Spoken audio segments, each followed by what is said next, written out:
I'll tell you when we on. We are live, y'all. Welcome to another episode of Angie's World Podcast. This is season 2. I am your girl, Angie, aka Angie's World. And who I have in the building today, this is a long time coming. Harlem native, model, producer, manager, dot connector, artist, everything. Slim Dollas. Thank you, Miss Angie. Appreciate you. What's poppin'? Not Miss Angie. Yeah, Miss Angie, you grown, but not Miss Angie out of that. Miss Angie because it's the respect. You feel me? So it's Big Angie, never the little Big one. Angie, never the little Angie. Never the little one. Never. Big Angie. Thank you so much. Not the VH1 Big Angie. Yeah, not the VH1 Big Angie, but Angie's World. Still in the mob, though. Holla.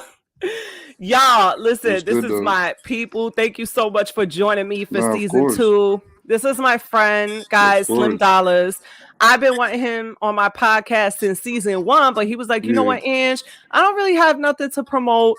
So I'm gonna come back when I got some things to talk about. And I don't tell people that, but for you, I wanted to I knew I had more stuff coming up that would be more interesting and just time and I used to hear people say that, and I'd be like, why you said that? But, it's true when you do more, and then you got more to talk about to that person, so, yeah. Oh, absolutely. And a lot of people be like, oh, you're going to interview me for a whole hour. I don't understand. What are we going to talk about? I don't have nothing going on. And just like I told Slim, I'm like, yo, there is so many things that we need to talk about. You've had such an extensive resume from when you were younger up until now. So there's probably going to be a lot of people on here that don't know you. So we definitely going to start from the beginning, and we're going to talk about a lot of the things that you've done in your life because you're very accomplished. Yeah, but you know what it is? It's weird to me because I think I'm more relentless than accomplished. So I never really look at certain stuff. So I'm a person who doesn't know what's going on. I just be doing shit, if that makes sense. So I'll be like, I'll look at it later and go, I did do that. Yeah. I'm not out here going, I did it. My mind just don't think like that. So it's weird. You just keep it moving. Not even that. I don't think of the things that people would think I think of. I'm very relentless. I'm very much, people told me no, and I know there's a yeah out there. But you know what? Sometimes you got to stop, and you have to give yourself credit, and you have to allow people to give you the flowers, but also accept the flowers. There's people that tell me, like my boss and friends of mine, they're like, why don't you have your degrees framed up on the wall? I'm like, for what? Yeah. They're like, these are accomplishments. You should have that there. For you, you should know that you're relentless. You keep going. There's so many things you're doing, but you could look back and say, damn, I've done a lot. That's boom. I got probably 5 records that have plaques, but I don't have any of them. I just don't. I got a picture of I think a Lamborghini that I don't own, but it's just, I don't know. I don't really care too much about stuff that people care about. If you look on Instagram, every day you see a guy posting a silver plaque on a record saying, yo, we did it. Mm-hmm. And I'm like, I don't even know if that guy was a part of the record. Right. How do we know? That's so true. Absolutely. So I'll just be doing what I be doing because we live in a world where you could provide proof of anything, and anybody could wake up and say, anybody could call up the IRAA office and order a plaque for $450. Right. Put their name on it and say, yo, I'm the guy that did that. So I just be like, they going to know me for knowing me. They ain't going to know me for saying, you know what I did. That's so true. I'm trying to think. I hear a little bit of feedback, y'all. If while I'm talking, if you could go on mute, I hear it in my headphones, and then when you're speaking, then I'll go on mute and you got unmute. Yeah, because I don't hear the feedback at all. All right, we're good. Yeah, it's like Clubhouse when you talk unmute. I don't know, it's some type of feedback. I don't know what's going on. Yeah, so we're gonna get into all things Slim Dollas. I'm always telling him, it's so funny because I've been friends with Slim for a really long time. I want to say 10 plus years, and there's an age difference. There's a significant age difference between the both of us. He's younger than me, but he be like, Angie, you act like you mad. Oh, I don't understand. Yeah, Angie is not. You are not old. You be blown, man. I'd be like, What are you talking about? No, but the thing is, there's a significant age difference. But I bring that up to say that typically I'm not the type of person that is hangs out with younger people, but there's always been something about you, and I've told you that's like you have a maturity about you, Yeah. and you always hang out with people that are like a little bit older than you. So Hell even though yeah. we met a long time ago, Yeah. and you were very young, I was young too, Yeah. but you were really young. You just always had that maturity about you, and Yeah. so Cause I got young friends, and then I got like I'm smart enough as a young man to fuck with my mentors, like like take them serious because as a black man in the business and black man on this planet, you want to talk to people that figured it out a little bit, So like I don't want all my friends to just be me and my friends that I came up with because we crazy, like we yeah, retarded, like like we just at 30 just figuring out what we need to really be doing with our time, our talent, our power, our energy, connections. Like we just starting to really come together more than we ever have. So it's like, yeah, I gotta have people on top of me that's older that know what the hell they talking about. That's gonna go, yo, slow down, bro. You like yes. my friends is not gonna tell me slow down. They just gonna go drive faster with somebody else or slow down with somebody else. Absolutely. So let me ask you this. Like you've from a younger from just mute for me real quick. Yeah, because I hear that feedback again. All right, my bad, y'all. Yeah, I don't hear it now. So ever since like I would say Slim, you've been around creative people, or for those of you guys that don't know, Slim is from Harlem. What part of Harlem you from? I'm from one. Well, I'm originally from 140th and 8th, but I'm from 143rd, Drewham, 310, A5, 144th, 143rd. Also, I used to live on 143rd in Hamilton too. I got family up there, and I lived I lived a lot of places though, but where I was always at was 143rd, like my whole life, 143rd.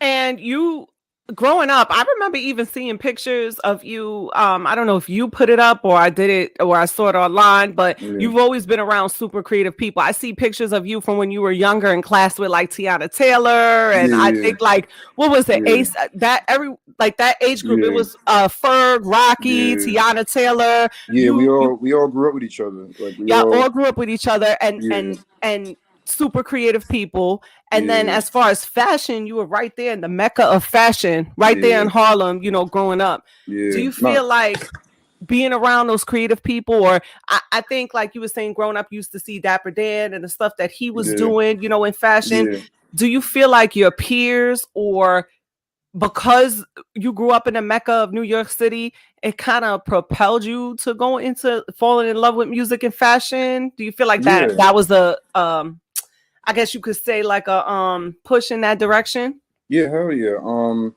I know when I was little, I remember.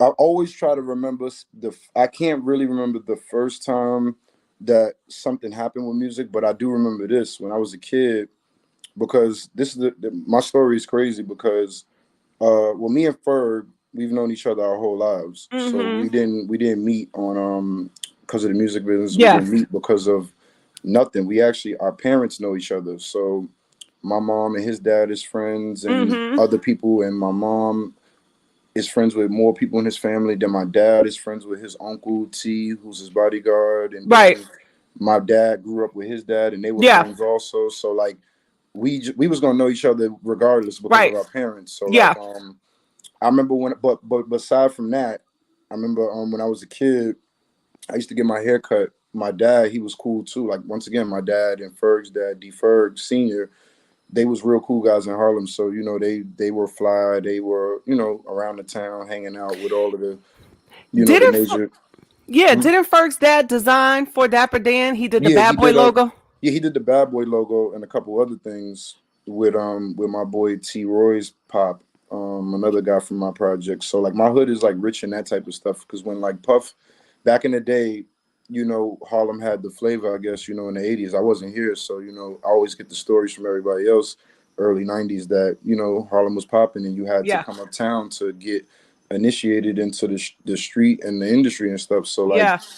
when I was a kid, the first thing I saw was Teddy Riley, and yeah, my dad was cool with all of those guys, and there was like They was from Grant Projects, I think, St. Nick and stuff like Mm-hmm. that. And like my family's from St. Nick, Drewham, Grant.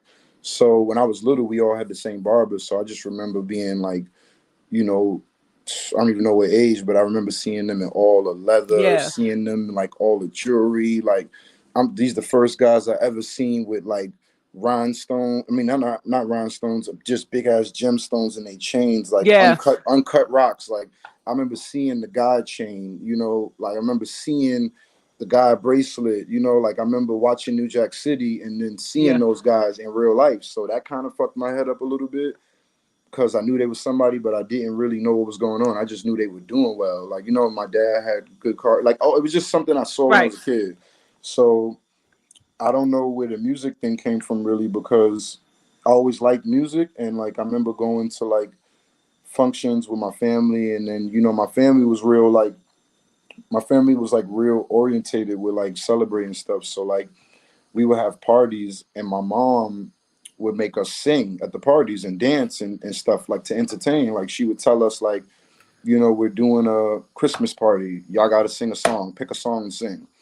So like when I was little, I used to just be like, I used to really be mad at my mom because I wanted to rap and she would always give me like singing CDs and stuff. Like, I mean, remember Right. when it wasn't CDs yet, it was tapes. So like, remember the Wiz Yep.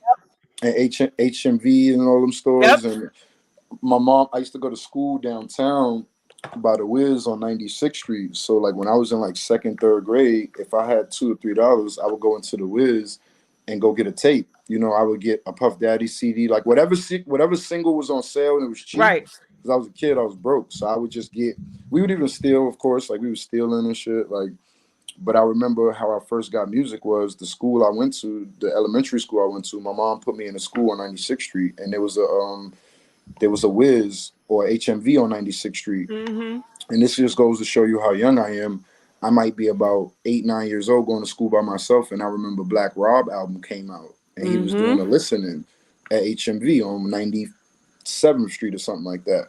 And I remember us realizing that the rappers would be like, we're not smart at all knowing what's going on, but we know we like music and we know what's going on. So while I'm in second, third grade, I remember finding out that HMV rappers would do signings. So I would always walk by the store so I could find out when the next rapper is coming so I could know and write it down like, yo, Yeah. oh shit, Black Rob gonna be here on fucking Thursday. Noriega gonna be here next week. So that was like, those are like the first exposures I had to music, I think. Like just, And for it, there had to be something. I still hear a little bit of the feedback. So, are you on mute? All right, now, yeah, I don't hear it no more.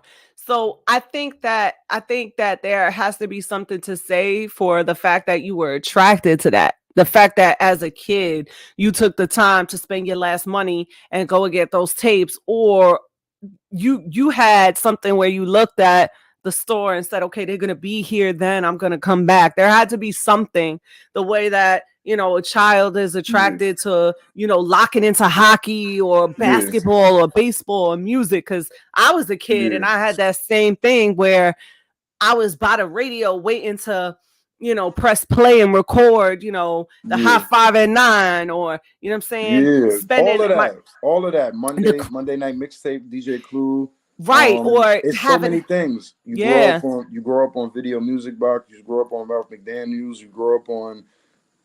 We didn't get to catch much of yours because we still a little bit young, so we're not catching everything. Like, you know what I'm yeah. saying? Like I still never heard a Wu-Tang album. You know what I'm saying? Like I still never heard. No, honestly, I still never heard a Tupac album. I still, for real. This is at 34 years old. Like, but I'm it's gonna the need way. you to come over and I gotta put you on because I be I mean, forgetting we not in the same. I listened to Hove my whole life, so I'm good. Like, you know what I'm saying? No, Like, but you still need that Wu Tang. You still need no, Respect no, Yourself by Method Man. When I first stepped on the no, scene. listen. I bomb atomically, possibly, like, you know what I'm Alright. saying? No, but you need I I came know to Whoop, bring the but like, pain, hardcore from the brain. Let's go I'm inside gonna my be astral. honest. I'm gonna be honest. Like, my the brain that I have, it just didn't resonate with us. It resonated with us that they're stars. It resonated with us that they're Right. very important. You know who my favorite rappers in Wu Tang are? I would never diss those guys. They are fucking legends. But I can't try to understand something I don't understand. But you Actually, want to know something? I think after you watch the Bring the Pain video because you could relate to Yeah. the train stations. Yeah. You could relate. I mean, with the Cash Rules, the Cream video, that Yeah. was, that was shot in the projects of Staten Island in the No, I pissy love that elevators, and video. that culture, because it gives you a little bit of, it gives you that, even though you wasn't outside at that time, going back and watching that, you'll be able to kind of connect with that time.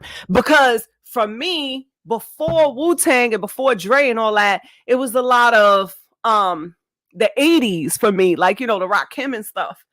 I can't necessarily resonate 100% with Rakim and that era, Roxanne, Shantae. I wasn't there for the battle and all that, but I still tap in, and I like it, you know what I'm saying? But I wasn't outside at that time. You on mute, Slim. You on mute, Slim. I can't hear you. No, you're right. Yeah. That's like me. I can't relate to certain stuff, but I'll experience it. Like this week, I was listening to like a bunch of Stevie Wonder because I realized I'm a big Stevie Wonder fan, but I Yeah. have actually never in my life heard a Stevie Wonder album, and he Yeah. has many albums. So like me being young and getting older, I'm like, all right, I'm gonna start. I'm on that path where I'm revisiting music, and I'm like getting into it, and I'm telling myself like, yo, I need to know what my influences are. I need to know, I'm not ignorant. I'm Your just, history. yeah, when I grew up, who I was interested in, who I thought was dope. I thought Lil Wayne was dope. I thought Jay-Z was dope. I was a big fan of Redman. I thought his videos was incredible. I thought he was funny. I thought I was attracted to what I was attracted to as an artist. So like watching stuff, I remember being a kid and hanging out with my uncles, and when I need a roundaway girl, like I remember them like talking about girls and me first realizing I'm a guy because I'm Yeah. hanging out with my uncles and they like, yo, look at that. And I'm like, look at what? And like now that I look back, I'm like, Now you damn. understand. Yeah, now I get it. I'm like, yo, like LL Cool J was the man. Like he was the one that Yes. had a time where Had the pants leg up, the beeper. Like he yeah. was So I that do get man. it. I do get it. I would never say I don't, but also like you explained, I'm a part of a generation where we had our own generation. We have our own generation. So if anybody knows the story of me and my friends, there's a reason why we have influences, but we didn't really follow anybody. We just took little bits and We're gonna pieces. get Like into that because the yeah, trip set, we're gonna get into all yeah, of that. yeah, There's something that I want to say, yeah, Slim has been in this for a long time. You could go back on YouTube and watch yeah. Slim rapping at 11 years old, 10 Yeah, years shit is old. sad. This stuff is documented. This stuff is online. You have been doing this since you was a child. So Yeah. tell me a little bit about what you were just saying now, getting into the game, rapping and starting this with your friends and just like the evolution of Slim Dollars. Well, I remember I just saw a lot of successful people when I was a kid, so I just knew what it was. Like I remember one day me and my mom was going to my grandmother's house on 143rd, and Cameron was one of my favorite rappers, and my cousin used to hang out with Cameron, and I just thought that was dope, but it wasn't no connection there really. And then one day I was going to the store from my grandmother's house, I mean from the store to my grandmother's house, and walking right down the block, Cameron just bumps right into me. Like I'm like, Yeah. oh, like, and when I used to be with my mom, if I saw a rapper, my mom is young. Like my mom had me when she was 18. So me and my mom grew up with each other. So like my mom, some people have an older mom, no disrespect to them, but their mom might have had them at 40 years old, maybe even Yeah. 50. You know what I'm saying? Like 30 some years old. So my mom had me when she was a teenager. So by the time I'm 10 years old, my mom is 28 years old. So like we lit. We like, you know what I'm saying? I'm outside with my mom. She know everybody. Like I'm always getting introduced to people. So it's like I already had a little bit of a head start. Then my dad is cool. So like, you know what I'm saying? Like it's like Yeah. I had a little bit of that happening for me where I'm like, even if I didn't realize it, I'm like, yo, like I didn't know. I thought every kid was outside with their family. So I didn't know that, I'm getting older. I'm finding out that some people live with their grandmother. Some people like live with their uncle or aunt and can't do what I'm doing, hanging out and stuff. So I'm able to soak up culture. Like, like I'm able to be places, because I'm seeing the crowds and I'm going, Mom, I'm gonna go over there. And she like, yeah, go ahead. So I'm looking at ciphers and I'm seeing the J Mills and these guys on Linux rapping. And, and my mom knows a lot of the other guys' moms, and so Yeah. I'm not knowing I'm around other rappers. I'm just knowing that they could rap. When I was little, Yeah. they called it spit. So you go Mm-hmm. somewhere, they be like, yo, spit something for me. And you be like, Yep. you just rap about anything. So like when I was little, this is the crazy part for me. My friend, one of my best friends, was he used to work at this barbershop, a really popular barbershop called you ever heard of Lenny the Barber? Mm-hmm. Of So they course. had that barbershop called Sam Gore's. They had a barbershop. Lenny the Barber had a barbershop on 151st, and it was real popular. So we noticed that all of the rappers and all of the guys in the industry and the A&Rs, we noticed that they would go get their hair cut with Lenny the Barber because he threw parties. Right. This is how smart we are at 11 years old. So my friend makes up a plan to go ask them, can he sweep hair at the barbershop? Because if he can sweep hair there, we can He get could be haircuts, and in then the we could be in mix. the mix.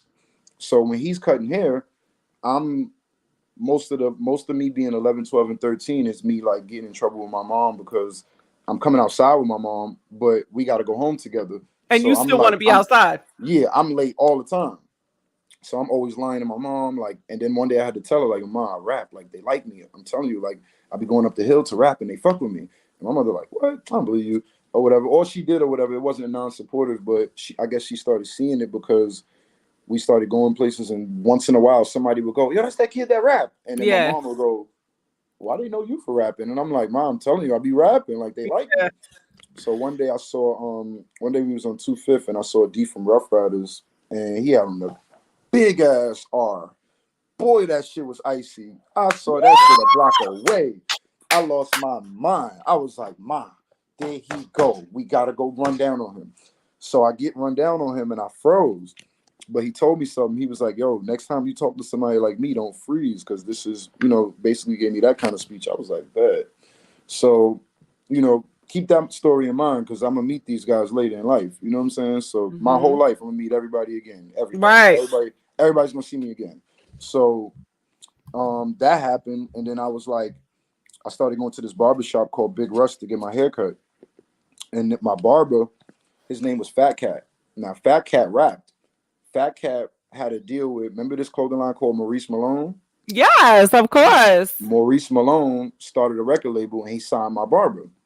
So my barber, Mm. where I'm from, there's a big, unit called 40 Wolves, FTW. So he was a part of the Wolves. So my hood is Wolves. Woo, like, you know what I'm saying? Like that's like Head Isis from my hood, Loaded Lux from my block, Uncasa from my block. Like we got a lot of Mm. rappers on just my block Heavy alone. hitters. Yeah, like it's a lot of us on my block, but I'm one of the only guys that don't battle rap. We do got a lot of dope Right. battle rappers on my block, but they good rappers nonetheless. So yeah, Fat Cat had got signed to Maurice Malone. So when Maurice Malone came around, gave him money. So once again, I don't even know what age I am, but I'm a kid. Right. The barber shop I'm going to, Tyson Beckford get his hair cut there. Fucking uh Keith Murray, It's Carl super lit. Thomas. Like, yeah, so I'm seeing everybody when I'm a kid because my people's is tapping in too. Now, Yeah. mind you, the barbershop the barbershop that I get my haircut at is called Big Rush. This is a fact. If you know anything about New York basketball, there's a gym called Gachos. The Mm-hmm. owner of Gachos owns that barbershop. Mm. So we getting Stephon Marbury there. You could just go any Saturday and anybody's there. So I'm at the Right. right barbershop as a kid, both barbershops. So they put a studio in there, and slowly but surely, I'm seeing. No, let me not leave out Sirius Jones. Sirius Jones is also cutting hair there because he's related to fucking Fat Cat. He's like Right. family to us. Like I know Sirius Jones, free him too. He just got locked up for something.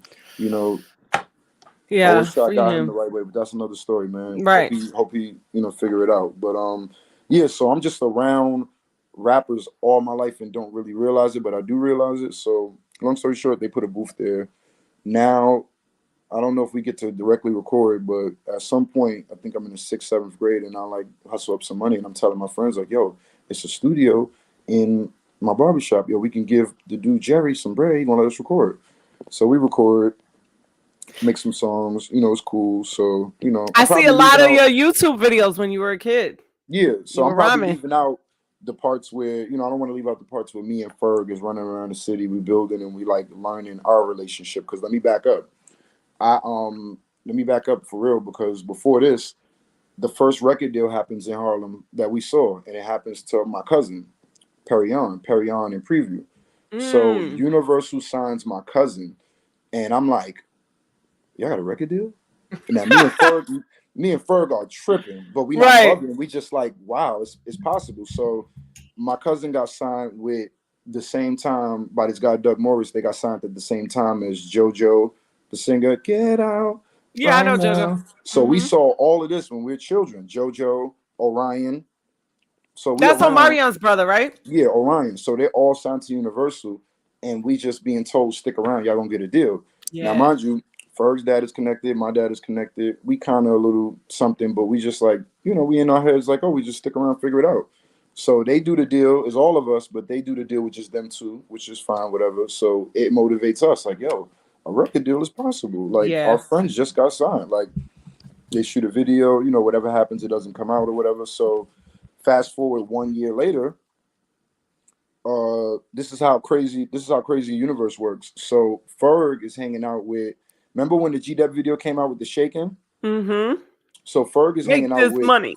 yeah, This money. Ferg is hanging out with the light skinned kids, Jeremy and all of them that shaking in the video. Oh Remember them yeah. wearing the Fendi and all that? I was in college at that time. Yeah, so boom, we are babies. We don't even know what's going on. So I think I'm like maybe 14 because Rima, now I'm gonna bring up Little Rima. Little Rima's the girl that was shaking in the video with the Yeah. face, like with the puff. So Rima's from downtown, I'm from uptown. So I don't know if you know that there's this tournament called Kingdom. Yeah, on 14th Street. So we start going there hanging out. So we meet Rima. So everybody start hearing I could rap like my rap or whatever. So it's cool. So Rima's now it's another year later. I'm 17. I'm a year older than Rima. So Rima's turning 16 and Sweet 16 is coming. No, I'm 16. She's 15 going on 16. I'm already 16, probably 17. So Rima's like, yo, I got a Sweet 16 coming. Yo, I want to do a song. I need a song for my Sweet 16. So I'm like, bet. I'm like, well, I'm gonna write it. So I write my verse, write her verse. So this is how crazy the universe works. Remember, I told you Rima is the girl in the video with Yep. Thing. Would you One know? day when I saw Ferg, I was like asking him, I'm like, yo, how you end up around them guys from the video? That's crazy. Like, you know what I'm saying? He like, oh, nah, we cool, they cool. So I never hung out with all of them together because Ferg was my friend and those was his friends. But I Right. always was like not jealous, but in my mind I was like, man, I gotta get like Ferg. That's And Ferg know, miscellaneous, right? yeah, I'm like, I gotta get like Ferg. Like Ferg know how to like He hang out got with other new people. people. Yeah, Yeah, like I people. only know the people from my block. Like I'm from like Right. 43rd. I only know the people I know. So I'm like, he showed me at age 14, 15, like you can make new friends. Right. So that's why I brought up the story about Rima and her shaking in the video. So when her Sweet 16 comes, I write her a song for it, right? Now I don't know that Karima's godfather is Russell Simmons' driver. I don't know this when I do this. I just do the song for her. So she tells me come to Sweet 16. Me, Tiana, we all friends. So me, Tiana, Ferg, all of us, we all go down there. Everybody go, we have fun, we kick it. They play the song, Leor comes. I don't even know who Leor is. I don't know who anybody is. All the people come. I know who Russell is, but he was downstairs. He never came up. Right. So Kenny Lee, who's the driver, he just keeps staring at me the whole night. So I'm like, just cool, whatever. So we just talking. So fast forward, Kingdom. One day I'm at Kingdom gambling, drinking nutcrackers, just hanging out doing nothing. A Right. Sprinter van pulls up to 114th Street to where Karima lives. It's her godfather, Kenny Lee, which is Russell's driver. Mm. So I don't know nothing. I'm just hanging out because I always hang out with Rima since I met her. Like we like brother and sister. So like when I'm down at Kingdom, I go to her house and kicking it. Like it's regular stuff, just Right. telling you how a girl changed my life low key. So Yeah. I'm gambling and they come to see her just to check her like they usually do. Like, I happen to be down the block. So she tells them, yo, Slim is down the block, I'm gonna go get him. So I don't know if I had a cell phone at the time or they came and got me, but I come up the block and he's there in one of Russell's vehicles. Now, this is the first time I ever seen a Sprinter in my life. This truck, big as fuck. Like, it got everything in it. I'm like, what the fuck is this? Super So, money. yeah, for real. So the shit got seats facing forward, seats facing the other way, vents, TVs everywhere. I'm just like upholstered inside Oakwood Dash. Like, I'm The just good like, life. yeah, I'm like, I don't know what the fuck going on, but I'm just like, in my mind, we all got uncles that got a van and got like some money Yeah. from down south. So I'm like, I'm not really that impressed. I'm like, I got uncles with mad money. Like, that's not nothing. So we talking and he's like, yo, I want to work with you. I do this, I do that, I do that. Now I met so Russell many said people. this to you. No, not Russell, Kenny Lee. The driver. Okay, Yeah, got the you. driver's telling me. He's like, yo, I want to bring you to Russell. I fuck with you. Like, this shit dope. I'm like, Russell who? He like, Russell Simmons. I work with Russell. So when he looked at me and said it, I looked at him. I was like, I looked at the car. I was like, So this is what this is. Okay. Nigga, I was like, this nigga might be not be lying. So, Yeah. long story short, he wasn't lying. So, fast forward, I don't know what really happened because it was a lot going on in between. But I start coming to the office. Now, this is when they got Fat Farm. This is when they got I'm around when they got all type of stuff. So I get with him, right. I don't remember. It's choppy because it's so much because Yeah. I'm a child, but I can remember certain things. So what happened was he brought me to a manager, this guy named Big Phil. Big Phil was the manager of Sporty Thieves, Yeah. No and pigeons. yeah, so that's one of I my was in high favorite. school when that record came out. Yeah, so that's one of my favorite groups. So as soon as he told me that, I'm like, yes, I want him to be my manager. He managed them because it's like, why you won't buy me a drink? We in the skate key with that. That's our shit. The So I'm key. like, yeah, I'm like, I it's was lit. heavy in there. But I'm also a kid, bro. So it's like kids ain't out yet. So when I get my deal, I'm signed to the production company, to the label. So I don't even know what that is. I just Yeah. know I don't even know what RSMG is. I'm telling the whole world I'm on Def Jam. And they grab me going, no, no, no, no, no. You're not on Def Jam. You're on RSMG through Kaylee Productions. I'm like, whatever. I'm on Def Jam. So like, because I'm in Def Jam building, and you are technically, but you're not in a sense. It's And you, adjacent. Right. yeah. So me being a kid, I'm just in Fat Farm, kicking it, hanging out. Now this is the crazy part. One of my best friends, Raj, he ends up hanging out with me. We run around. He ends up meeting Angela Simmons. Mm-hmm. They Which, start by the dating. way, I thought you were related to the Simmons because of your last name. Everybody thought that. Everybody thought that because that's my last name also. And then Angela's dating my best friend. And then I'm with Mm-mm. Angela every day. So my life looks weird. Like, you know what I'm saying? My name is Simmons. I'm signed to Russell Simmons and And Kenny you with Lee. the Simmons. Yeah, Is and I'm that your like, cousin? yeah. So it was like divine. It was like weird. And it's like, and then I come to find out that, long story short, I'm on a situation that ain't even a situation because the label's ending while I'm there. So, it's a scramble. So what happens is, this the crazy part. What happens is, because I don't want to give full credit to Kenny because that's not the truth. What the truth is, this lady named Malika who had a child with Kenny, who they were together. She was really the one behind everything, strategizing. She's the one from Harlem, so she Yeah. was the one putting her baby father on, who's Kenny, who's Russell's driver. She was the woman going, no, it's these kids, it's that kid, it's this. She was the one pointing it out, but she just didn't officially work in the business in that way. She had Right. various jobs all over the place. So typical industry shit where they're not giving women what they should be giving them, and the woman is the one that's really making the moves and really, Right. really, really changing the world.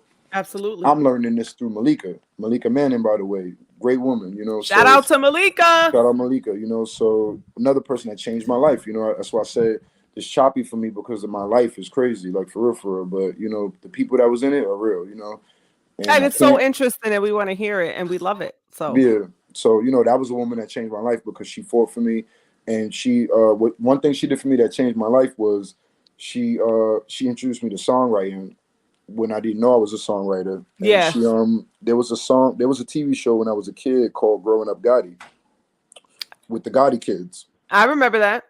Who you think wrote the theme song? You did. And I was doing Okay. them and I was doing their music. They was gonna sign with Rough Riders. I love So that. Malika put that together. Malika, it was crazy. Like looking back now, like Malika had me on the phone with Victoria Gotti every Yeah. other day. Like Yeah. I'm on the phone. I'm 17 years old talking to one of the most famous people in mob culture Right. about what I'm gonna do with their kids at age 17. So it was that, That's a and big deal. That's a yeah. big deal. So that's when I knew I didn't know too much, but that's when I knew I was like, damn, I might be somebody one day. I don't know. Like I didn't like. You are someone. Yeah, but I didn't. You always have a period where there's nothing happening, so I just Right. didn't know. So that was the first thing that Malika did for me that kind of changed my life. I She love put me in that. like, she put me in Russell Simmons' Christmas show that he had. He used to have a popping Christmas show at like Irving Plaza that everybody went to. Bunch of You things were that I can't building your remember. resume back then. Yeah. Then they had me working with Molly Mall and all these other people. Like, different time because I'm young and new producers are coming out. Like, at this time, Midi Mafia is coming out, killing shit. With Fantasia, When I See You, and Mm-hmm. Bruce Wayne in them, and Jimi Kendricks, and like I'm really around as a kid taking in information. Like, these guys are taking me to Don Hills. Like I'm a kid going places I'm not supposed to be, doing shit I'm Right. not supposed to do. So I'm taking in massive information. All the Like, game, yeah, all the I'm watching them launch Geno Green, the company with the nines. I'm watching, internet startups build and fail. I'm watching. It's so many things I can't even remember that comes to me as I talk. I love that. So now, okay, so now you're in the mix. You Yeah. have just do me a favor, mute me because I do hear that feedback. Yeah. All right, so you're in the mix now. You're getting all of this, exposure and experience, and I don't see you anymore. I think you disappeared, Slim. All right, now I see you. Okay. I see you now. All right, we see him. We're all good. All right, now you're in the mix. Now we still have to there's so much here to unpack, but I need to make sure that these people tap in with everything that you've done because it is a lot. So you got, you got your mix popping. Tell me a little bit, how did you get into the modeling? Damn, how do I get into the modeling? Because here's the thing. Wow. When I first met you, I knew Yeah. that you did modeling. Yeah, I knew yeah. you did arts and Yeah, I was doing fashion mad. without Yeah, I was even doing saying mad anything. modeling. You Yeah, I was had doing that mad look to shit. me. Yeah, I was doing mad stuff. I was doing the first thing I ever did was well, what's crazy? This the crazy part. When I was I think 19 or 18, somebody from I think either Ford Models. Remember Ford Models? Yes. Somebody from Ford Models found me in Soho and ran down on me and was like, "Yo, you should model." And was like, "I'm from Ford." And I was like, I didn't know what it was, but I knew he was somebody, so I was like, "Word, bet." So I met with them a couple times, did some work, and then disappeared. So I Hmm. kind of got a little bit of a name from like I did a bunch of campaigns and never even picked up the money. Wow. Yeah, like I did some stuff, and like everybody was trying to find me because they couldn't put out the stuff because they couldn't find me. Wow. Yeah, because Slim at the is time, crazy as hell for no, that. crazy, but it wasn't on purpose. It was like I thought it was like this is at the time when remember. See, I'm gonna fuck you up. This is at the time when people used to sell cologne, and the cologne would do something to you, and they would fucking. I'm making this up. Remember when they used to have people selling cologne, and it would be a thing with it, like they would either get you for money or something. Like so, I wouldn't believe nobody that would talk to me in the street.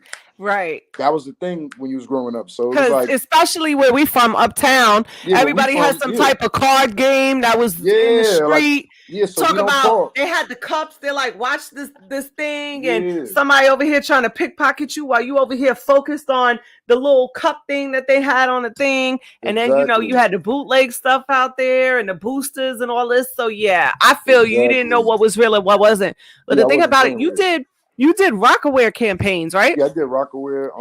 Yeah, What and I'm you know gonna what's do, I'm gonna crazy? try to insert.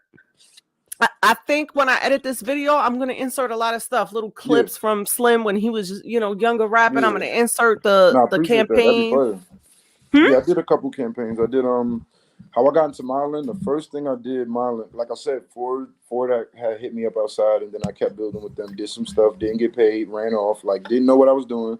That's Didn't wild. wasn't comfortable with it that much, so just kept going on doing other stuff. So fast forward, I'm uh pretty sure I did some stuff when I was over at RSMG.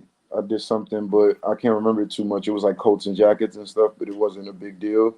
But now, fast forward years later, 2013, 12, when I meet Emery Jones. That was the year that I met you. I want to say 2013. Yep. Yeah, when I met Emery Jones. No, when I met Just C, the designer of the paper planes and Yeah. Rockaware and Emery.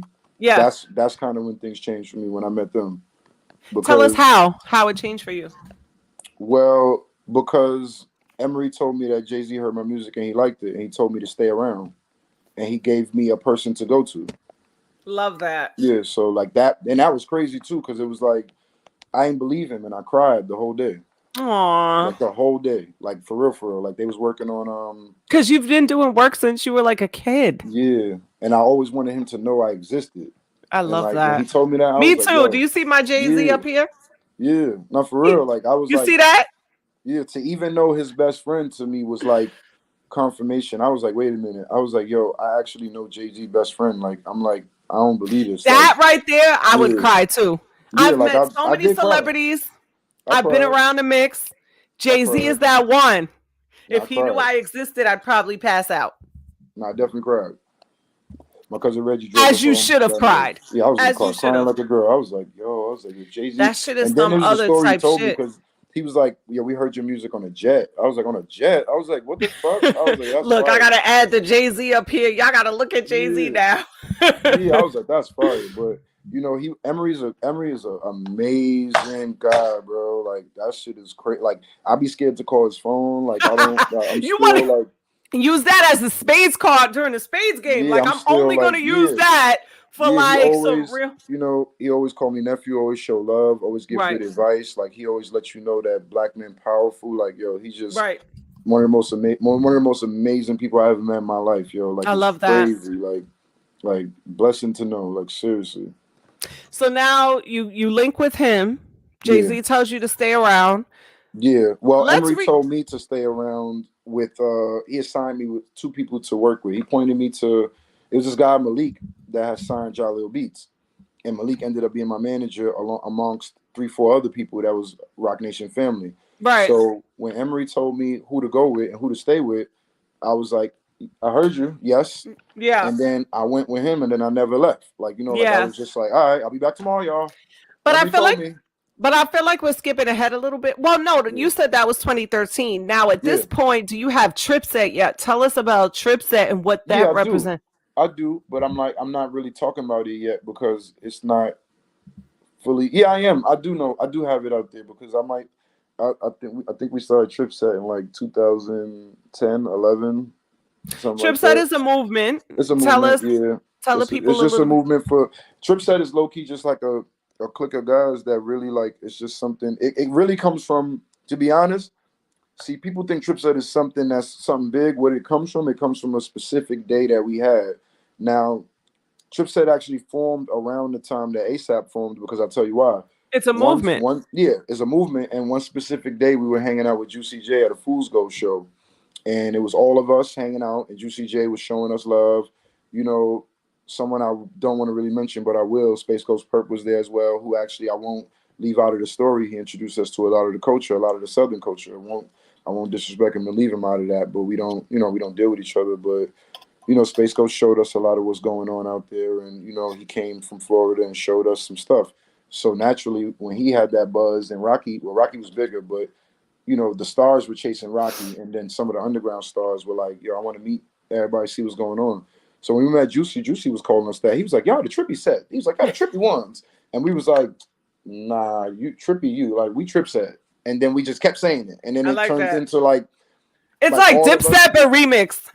Yeah, because we definitely not Dipset and we us, and it's like we just was like we was getting trippy at the time, and it was just a thing, like like we was like it sounded like something like a destination, like you're trying to go somewhere, like your trip is It's set, like for me you know. looking at it from a different generation. I would look at you guys and I see like it's almost like Lil Wayne married Dipset and made like it's just very different. Just Yeah, you guys had like the fitted jeans, you had your own vibes. I lost you. There you go. You guys have your own sound, your own fashion, your own vibes. Like it's not really the 90s, early 2000s. It's more just like a whole movement that you guys had that was your own unique, like mixed like like think of like ASAP mixed with like a Black Ink kind of thing, yeah, mixed with it's just yeah. That's another thing. That's where we was at when we ain't had no money. When we ain't had no money, I don't want to leave that part out. We was all at Black Ink using the internet. because I You see know? old videos of yours, old music videos that Puma was in. Yeah, So no, picture like Puma's family, like it was all of us, bro. It was a culture building. yeah, Me, Puma, Caesar, Ted, yeah. Bari, Rocky was pulling up. You guys had Math. your own. Yeah, You that's where had we was your going. own. You guys Bro. had your own slice. This is what I want you to understand, Yeah. Slim, that I don't think you understand. You have your own slice in the history of hip hop, your own Yeah. wave, Yeah. your own I just realized history. that. No, I just realized that because I always looked at it as pathway.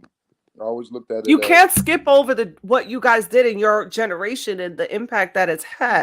that's what we fighting for Because to do without now. your generation, which we're going to talk about later, the Yeah, drill generation, these young boys coming up, which you definitely are a huge part of a lot of these up and coming younger artists. We're going to get yeah, to that, but we still didn't finish with yeah, you. yeah, That's that middle generation. That's after my generation is yeah. your, the Us in the ASAP, middle of the y'all. Ferg, Yeah, right? us The in the middle is ASAP, the like, yeah. Ferg, all of that. No, we're the real Y'all, bridge babies. We're the real bridge right, babies. Like it's like we didn't know that, but us late 80s, early 90s babies are definitely the bridge for 70s, early 80s babies, 2000 babies, right, 2010 babies. right, Like, you know what I'm saying? Like 12-year-olds call my phone. 12-year-olds are talking to me. I'm like, why do y'all know who I am? Like, it's like, but it's before the kids too. It's right, like, yo, it's a we're gonna be. I always tell my friends we're gonna be young for a very long time. Like everybody, like we're very. Everybody's so much worried about how old we are and what we're gonna do at these ages because we got infinite youth. So it's a thing. It could be picked at. Like you know what I'm saying. Like I have my hairline. You know what I'm saying. Like you know what I'm saying. Like it's a thing. You know what I'm saying. Like I have a lot of hair, mm-hmm. a whole lot of hair. I You know what I'm hate saying? you, Slim. This doesn't happen for people. I God takes can't. away the hairlines of those who does not carry out his plans. You know, you feel me? That's my man's. That's how that go. You feel me? And listen, y'all, How that be? I'm telling you, Slim is such a good friend. If y'all don't know, besides podcasting and doing all this stuff in radio and television, I'm also a very creative person. I do makeup, I do hair and everything. Facts. Slim has let me practice on his hair many a time. I've done Facts. flat iron it, blew it out. Like, Facts. listen, he has his You do it hairline, and all. that's his hair. If I could get her out, if I could get her out of what she doing and give her a budget, I sure would. She definitely Angie do it all. That's what's up. All right, back to you. All right, so here we are. Now you've done all of that, but there's still so much stuff for us to unpack. Yeah, it's sad. Should we? No, it's not sad. It's super dope. I told him this. I was like, yo, Slim, you need to do this podcast. There's so much that we need to talk about. Do a part 2. I'm telling you. We are gonna do a part 2. Because if you go all the way, it's no time to get to today. Well, we're gonna kind of get into. I'm talking. We could make a little bit of today, but it's so much in. Yeah. It's so much in my 2010 to 2019, 20. I know. Yeah, because that's the way I'm clawing. We got time. We've only 45 minutes in. We could do an hour and a half. We're good. But listen, so now let's jump into, so you're doing the artist stuff. Now you're doing the modeling and everything. When did you get into dot connecting and managing? Because you did merge into that a lot. Before we get there, guys, you've done so much production. You've produced for Dream Doll and all these other girls, and you've done. He's already said that do me a favor, just mute me because I do still hear. I'm thinking about the people on Spotify and Apple that hear the audio only, and I don't want them to be like, oh my God, Angie. But before, he did say that he does the writing and he also does a lot of producing. You've worked with Dream Doll. You've worked with all these big artists that you do production. Tell me how you got into the production, the managing, the getting involved in people's projects part of your career. Oh, realistically, well, like I told you, Malika had got me to work with Victoria Gotti and the Gottis when I was a kid. So that was already instilled in me, like, you know. And then remember, the first thing I did was I wrote for Rima, and that's how we got on. So I already was a writer when I was a kid. I never realized it. Like I didn't know it was a big deal to just write a record for somebody else. I just thought if I heard somebody's voice and I wanted them on the record, I thought like that. So that's how we did the record. We had a record called Get It. And Get It was big. Like it did a lot.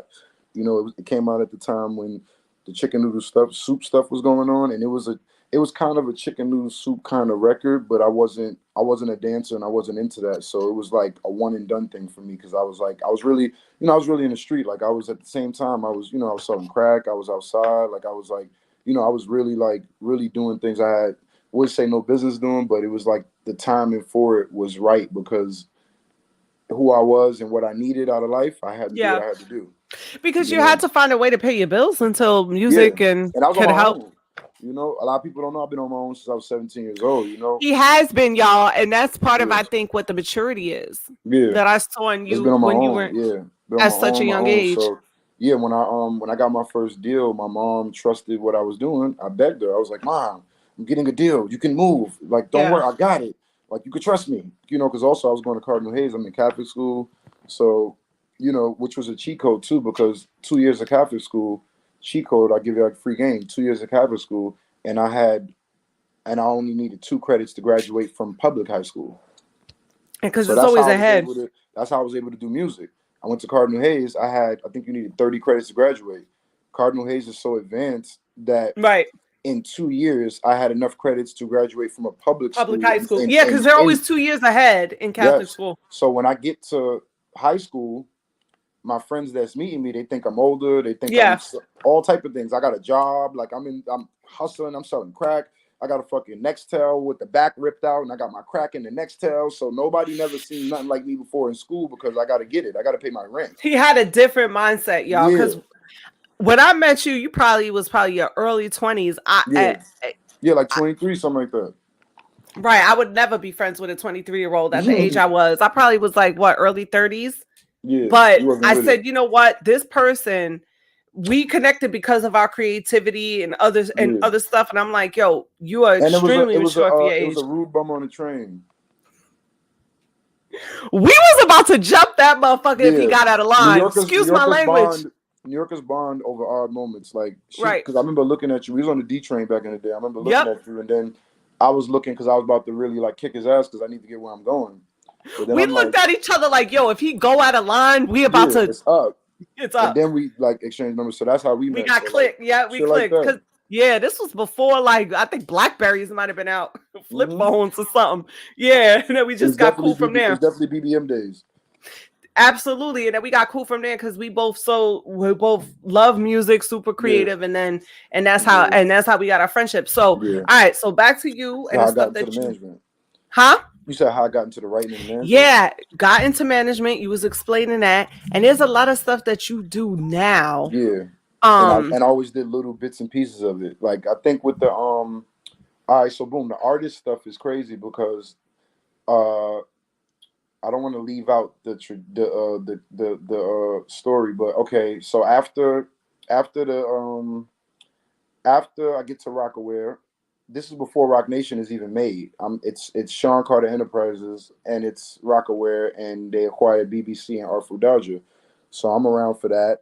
Now now I'm moving around the Rockaware offices more, and now everybody else is hearing about me. So now they're trying to figure out who's gonna manage me.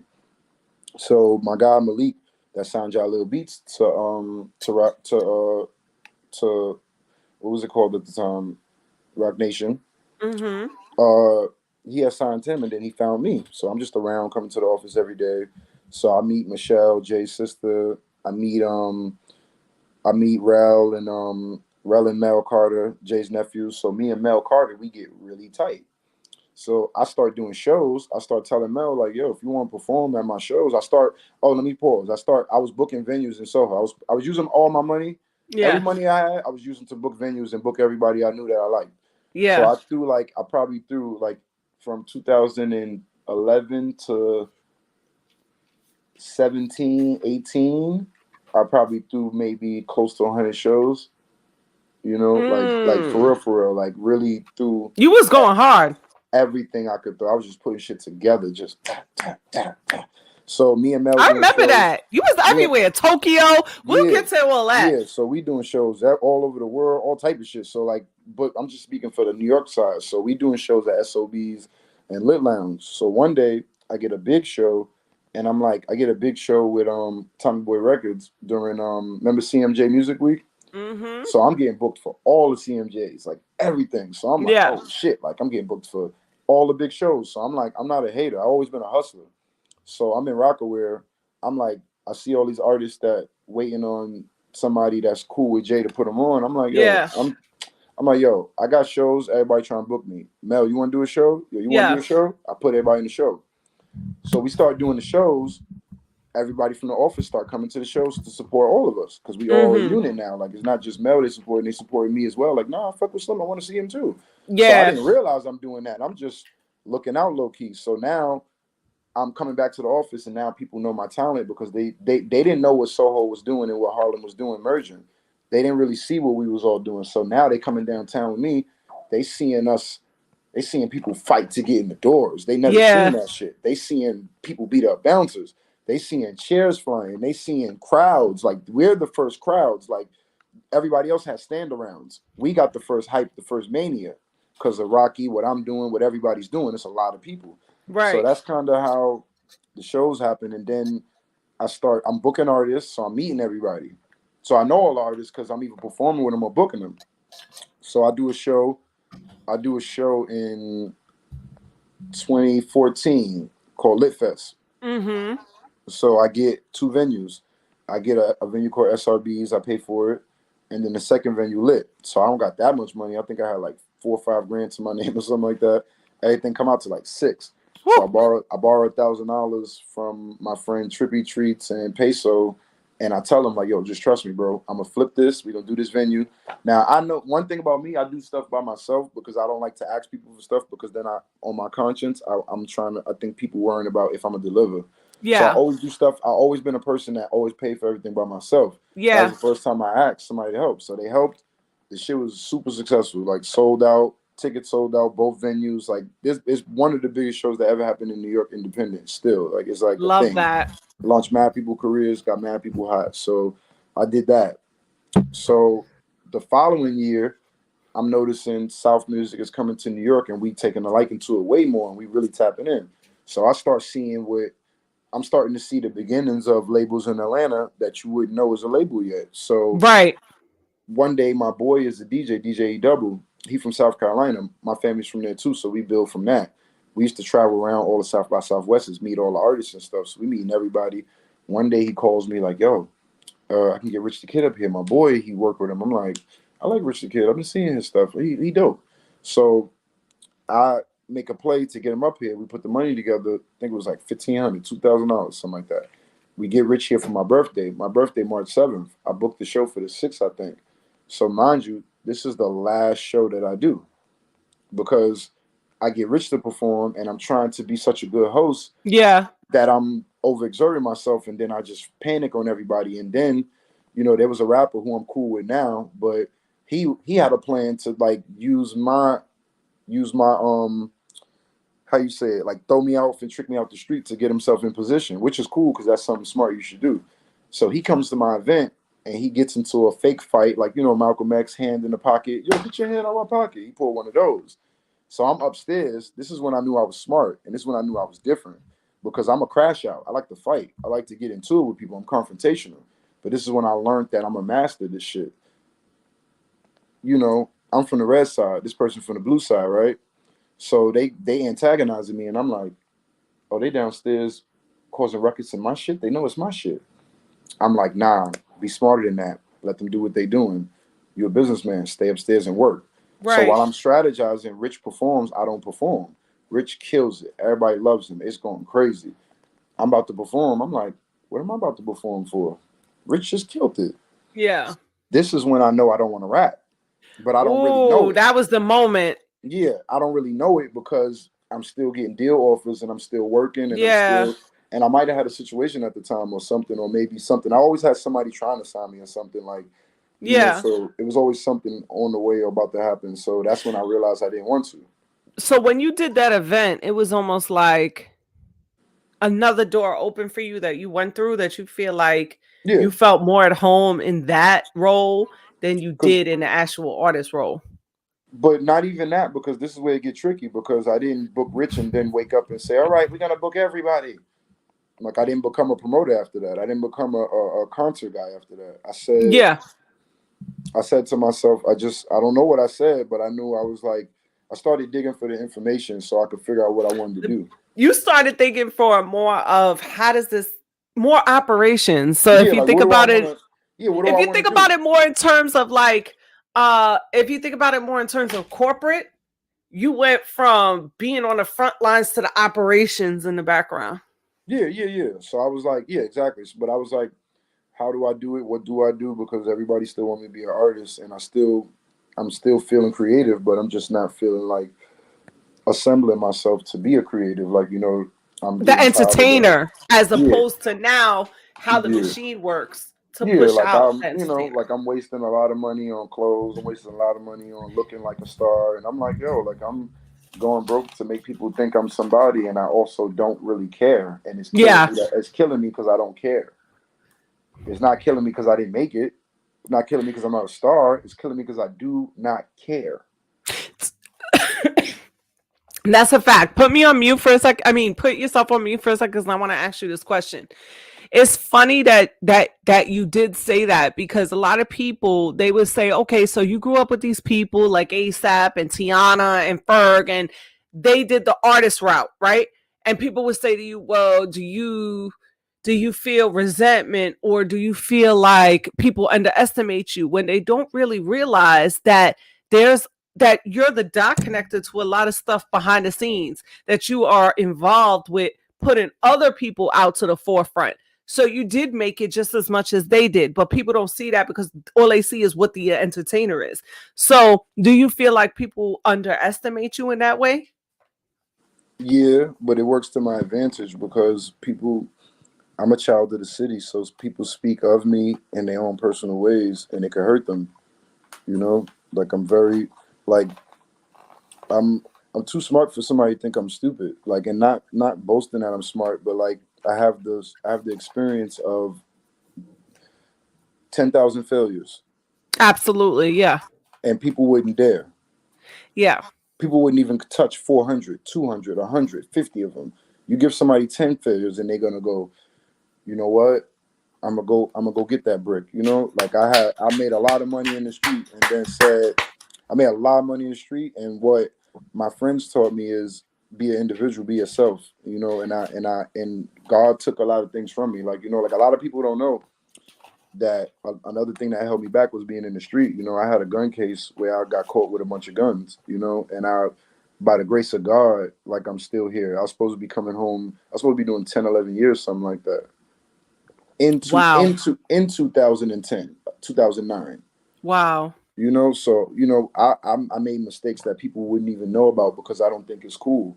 Right. Like I used to really do a lot of things for money that to this day I'm like Not proud trying of. to trying to make right. You know what I'm saying? Yeah. Like not like somebody looking for me or something like that. Ain't nobody.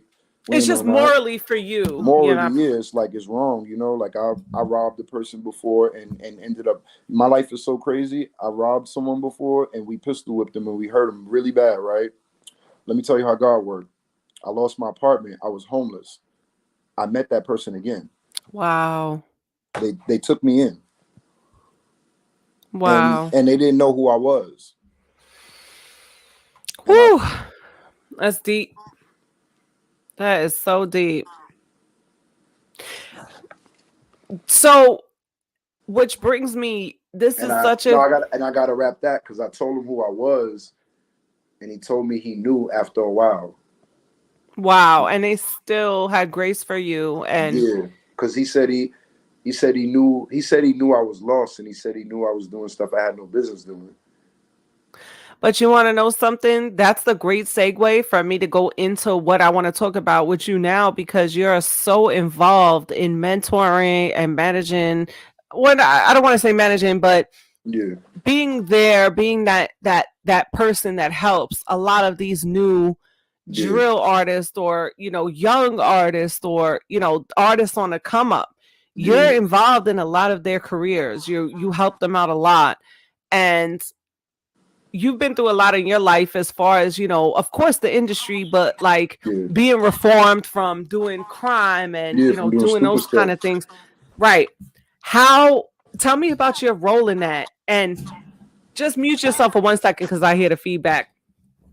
I wanted to bring this up, well, let me see. Let me see what I want to ask first. I guess before we go into that, we can talk about this a little bit. Your experience with E. Dot, rest in peace. Tell us a little bit about, that experience and how that affected you. E-Dot, man. Dot, incredible kid, man. Truly missed. How are you involved in his career? Well, I signed them to Roc Nation Equity in 2021. Um, my cousin, because I grew up with his family. I grew up with his brother, his sister, and his older brother and his older sister. He has a number of brothers and sisters, but I happened to grow up with most of them from partying, hanging out as a kid. So a lot of my neighborhood does know what me and my friends are doing in the business and stuff. So like when, if it's connected to me or in any way, if anybody knows what I'm doing, they'll reach out to me. So when He Dot Baby blew up, this kid is an anomaly. He dropped the same video twice. It got deleted the same week. The first time it had 2 million views in 2 days. It got deleted. He put the same video up again that his sister paid for. Loris, shout out to her, because without Loris, there would be no E Dot Baby. Without his mom, there would be no E Dot Baby. I don't take credit for him. I did what I was supposed to do through God, But without his sister doing what they did, they paid for that video. I don't let nobody say they discovered that kid. I don't let nobody. That was God. His name is Elijah, biblical name. So he was different. He was sent here to do something, and he showed me something. What do you feel like you got out of, what do you feel like he showed you?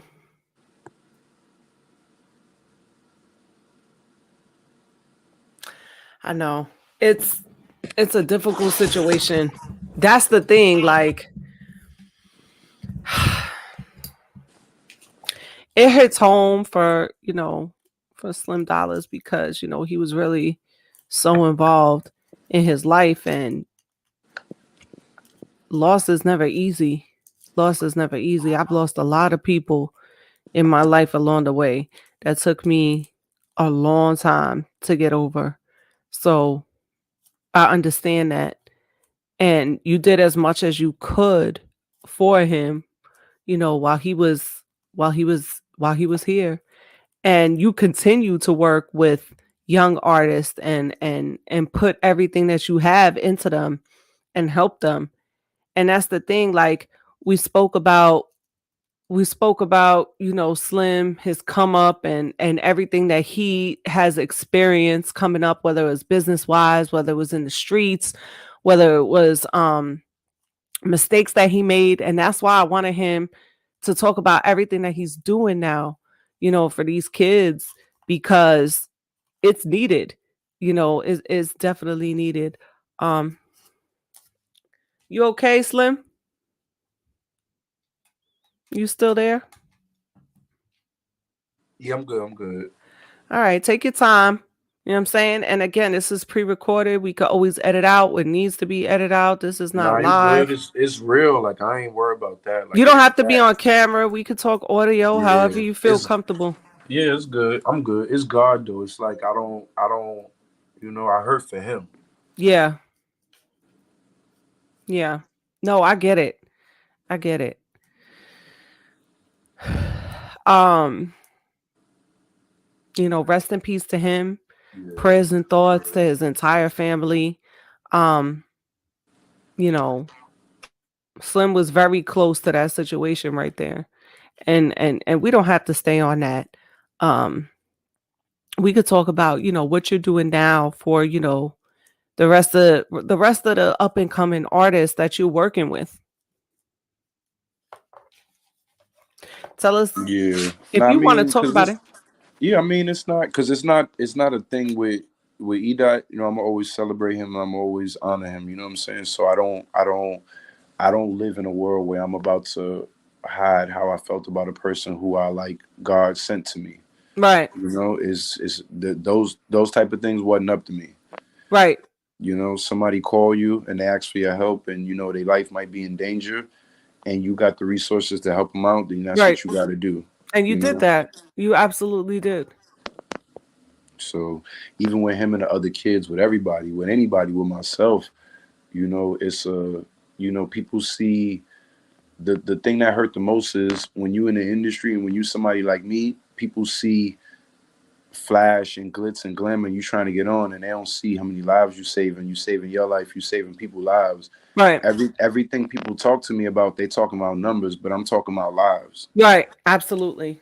Yeah. The numbers is gonna be whatever they're gonna be. I could care less. This is humans. This You is know, these are yeah. yeah, we people, man. Like Right. we not an algorithm. So I learned a lot from him. I moved to Los Angeles and I just was detached from New York for a little bit just because there I wasn't wanted to nothing going talk on. about that too. That's here in my notes, that you're Yeah, bi-coastal, and I wanted you to yeah. tell me about your move to LA and why you went. I left. I left because I left to be honest because I thought there was more opportunity, but it wasn't opportunity. It was peace I needed, and I needed to be able to figure out. I needed to be safe in my next transition in life. Like, I don't think I would have been able to transition into anybody sitting in the same soil that I was in my whole life. So I just, I grew tired of, I have certain friends cause I had to learn how to love people and to not be upset with them because I actually got what I asked for. Like, I was always begging to be somebody in this business and go Yeah. somewhere with my career. And then when it finally happened, like, I couldn't believe my story. I couldn't believe that everybody couldn't go. I couldn't believe that Yeah. everybody didn't want to go. Couldn't believe that I'm begging people to do things that's going to change their life. You know what I'm Oh saying? Like, my so I God, just, that's so true.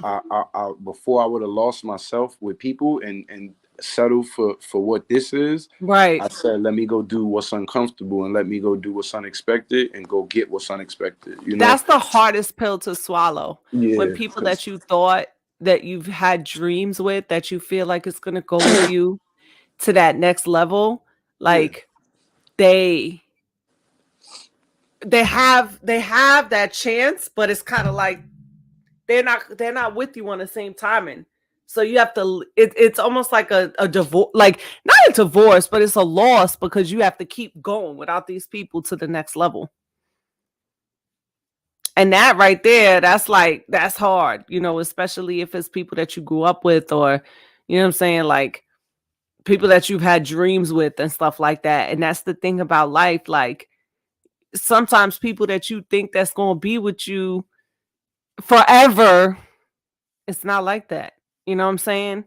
And so that's why I wanted to ask you, because I feel like when you move to LA or being bi-coastal, I felt like you got a lot of work done while you were out there. But again, I don't know, so that's why I wanted to talk to you a No, little I bit did. about. I got a lot of work done, but you know what it was? It was I built relationships that I needed to build that was there. That was the work. The work was on myself. The work was like the relationships I built. Like, I was able to while I was in Los Angeles, I had to fly out to do Eat Out the Deal. Like, I was consistent. I was working.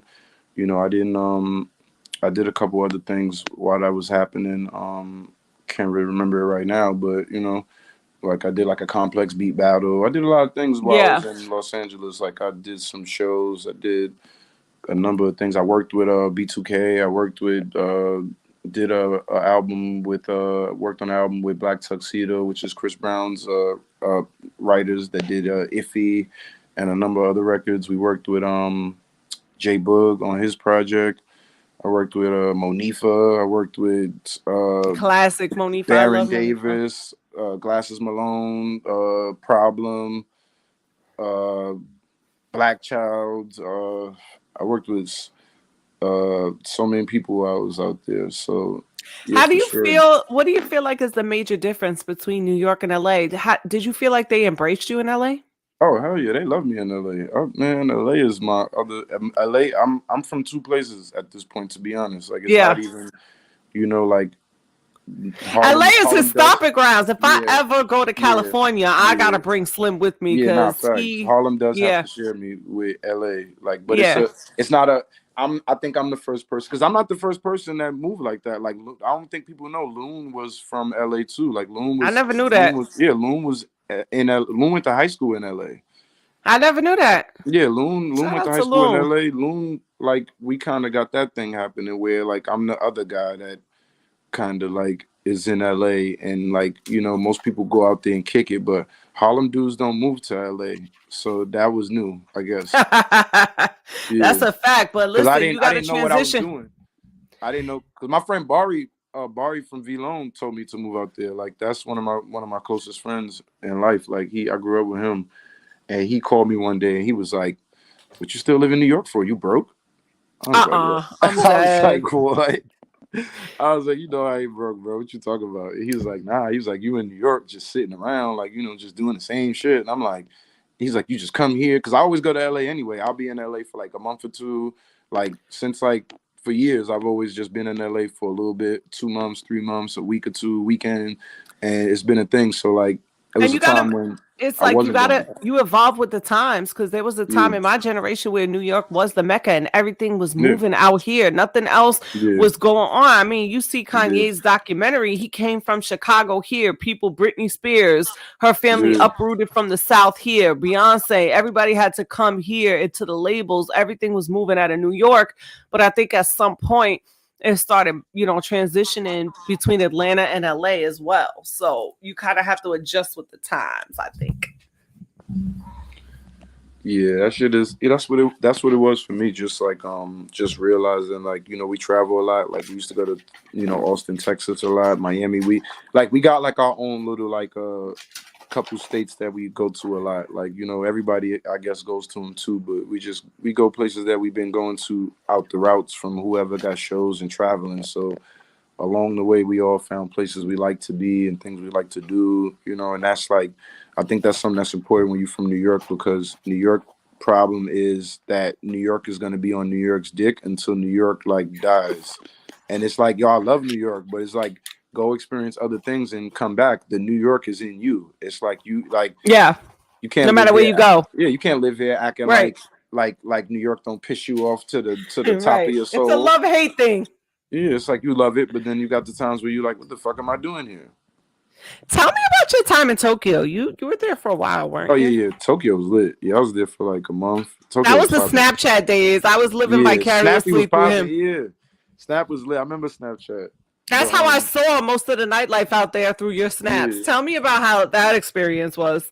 yeah. Tokyo was popping. Shibuya. I was out in Shibuya running around. I actually went out there, worked with the Puma brand, the shoe brand. So I went out there and I did a show, and then I had released like I was always doing little stuff that at a humble level because I knew what I could do. So if I knew I could do a Humble. I'm show, sorry. Being in Tokyo is a yeah, stunt. no, Sorry, it that's is. not. It is in a way. And the way I went, I wasn't able. If I would have properly presented it like a rollout, it would have been fire because I really went there to meet with Puma, the brand, and then I That's a got whole everybody. stunt. Yeah, then I got everybody. I'm with a bunch of stuff. They all got like thousands of dollars in clothing. Like we went to the actual headquarters, so it was like a matter of fact, I'm lying. I didn't even make it to the factory. I was still in Beijing because I had got stuck. Mm. So they went before me and got all my stuff for me. And then when I got there, I had to pick up and just get back in. But some the people I took the trip with got lucky because they all were together. So my managers were going to just check on the stuff we were doing early, but they Mm-hmm. took the people we were staying with them. So by the time I get off the plane in Tokyo, everybody Puma down. I'm like, the fuck going on here? And they all got on Puma, but I'm not mad. I'm like, yo, and then they got all my stuff. I'm like, all right, bet. And then they gave us like, they gave me like a whole bunch of stuff. And I was just like, okay, bet. I was like, let's link them tomorrow. So I love I that. I had mad fun out there. I snuck weed out there. I'm like, yeah, I brought an ounce, like maybe a little bit less. Like, I had to live vicariously through you. I was like, oh, this is super lit. oh yeah, That no, I makes me was. want to go to Tokyo because Nah, you should go. Tokyo's popping. Like, it's a it good reminds place me to of go. Times Square. Nah, it is. It's like a big Times Square with a LES with another little West Upper Village or something like that. It reminds my friend, he went out there to Shanghai and he was there for a few years and he was an English teacher out there. And he was just telling me, like, he would invite me all the time, like, yo, you got to come out here. This is crazy. The nightlife is crazy. The spot is crazy. Like, he was constantly sending me pictures and everything that he was doing out there. So I definitely have to go check that out for sure.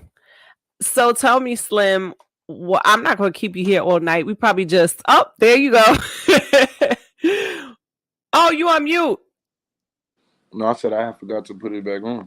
Oh, okay. Yeah, that was so good. Tell me, I mean, we'll do a part two, you're welcome here. This is like a Yeah, spot for you to come whenever you want to yeah, come. nah, I fuck with it. I'm gonna get some What other i- people in this shit too. what is your plans for 2023 and what are you excited for? 2023 plans. Oh man, domination. Domination. So tell me what are the things that you're working on currently? I know, but tell the people what you're doing. Trying to think. What am I doing? I'm trying to think which one I want to talk about that work. You could talk about it all. I see you producing music. You're on Instagram Yeah, Live all the time. You're yeah. doing I the be production. yeah. I'm producing. I'm on a lot of people albums. I got a lot of singles coming out with a lot of people. A lot of got the Singles as an artist or you writing for people? writing. Some of them I'm on it.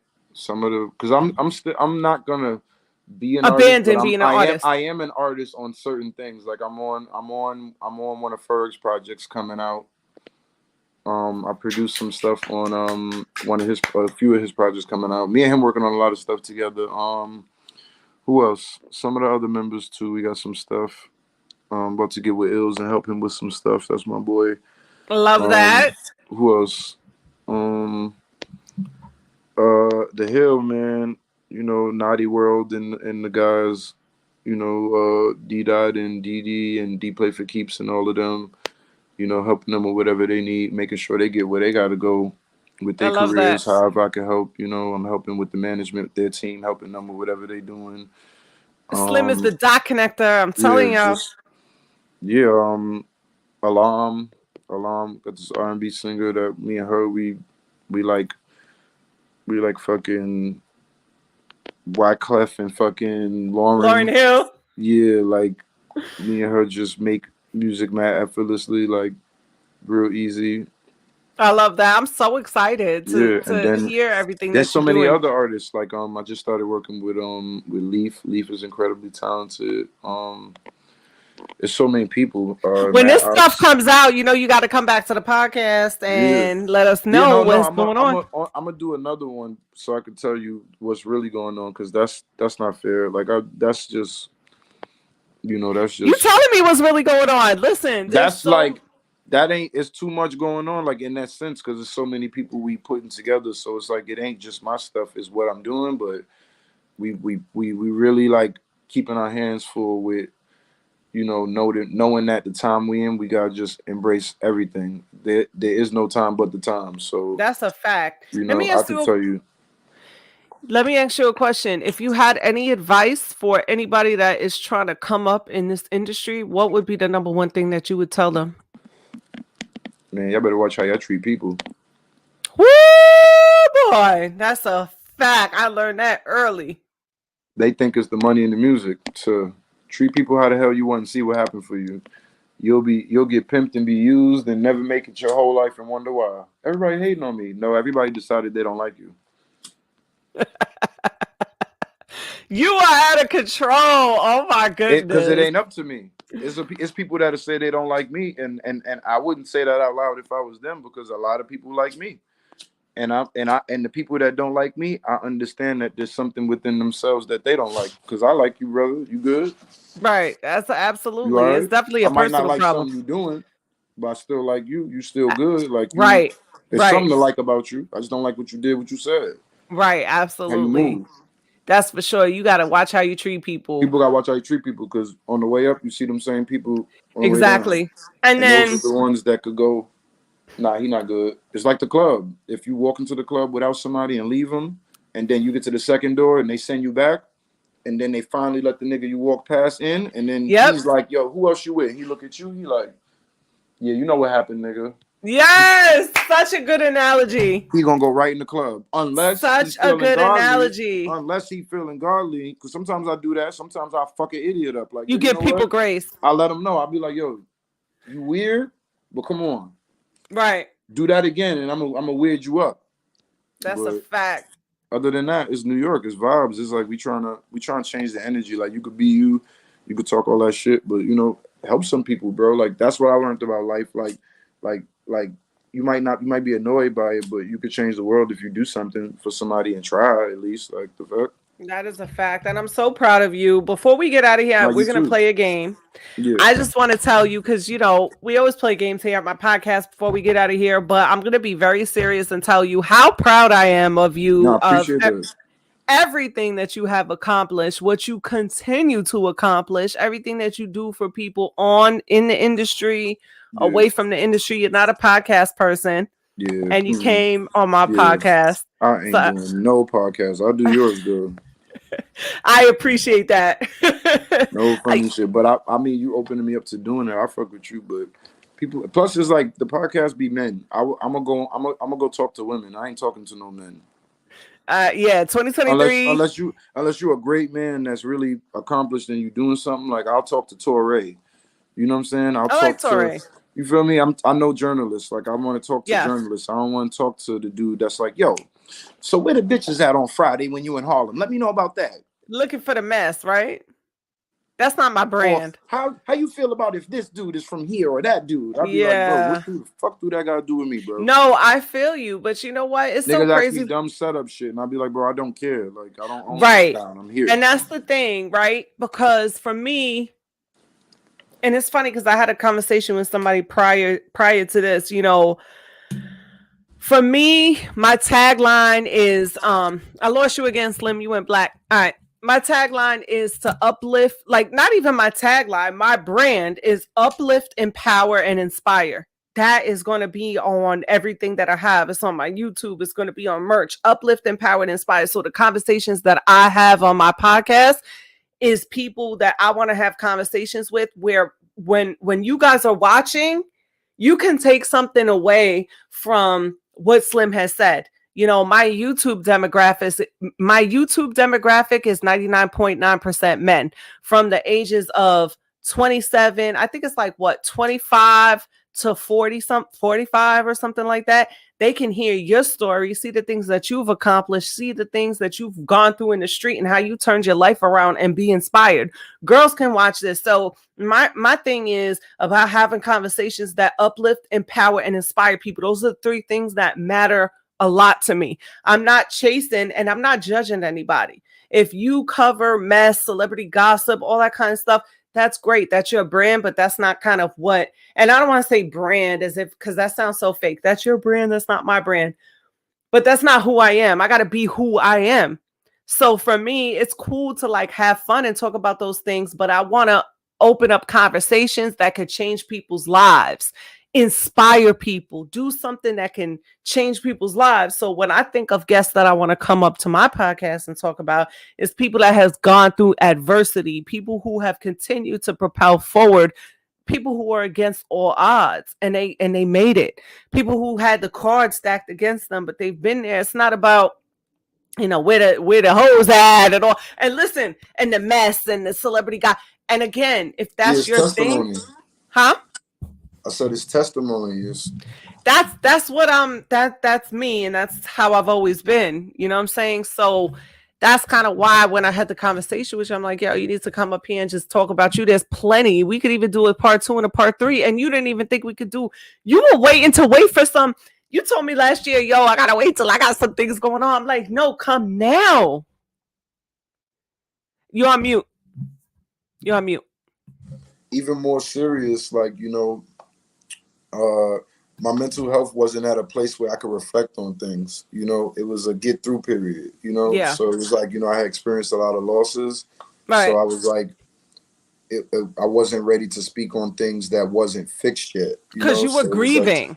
yeah, but also pushing through the grievance and also understanding it and respecting it and knowing that, as a guy that has been on the go for years and years and years, the only thing that has been able to sit me down is losing people.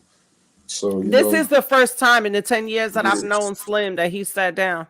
I don't sit down. Like He I really never 10 does. years 10 years straight, just traveling every other weekend, just Yeah. moving around. So like I didn't even realize my mental health was at stake because I woke up one day and the government took money from the rest of the country and people panicked and everybody turned into different people. Like maybe I did too because I had to defend myself and I had to understand that people doing things based on survival more than ever. So I went through a period where I was like, you know what? I don't even know if I trust people right now until they figure it out. and myself until I figure it out. Yeah. You know, like I might not say or do the right things because of the way everybody at with it. You know, like Mm-hmm. it was a different time, so it was like, you know, and mentally I got people going through that now, and I'm trying to respect the time that they're going through. But you know, I'm a different person. I still show up. I attempt, and some people just give up, and I'm like, you know what? If I gotta get out of it so that the give up happens. So it's like, let me get out of it. Absolutely. And then when I got out of it, it was like everything like you know it's crazy. Like I didn't do anything from I flew back to New York in January, got out of a really big relationship and flew back to New York. Went to see that person again, and there was nothing there. And I, you know, that's when I realized I had to reset.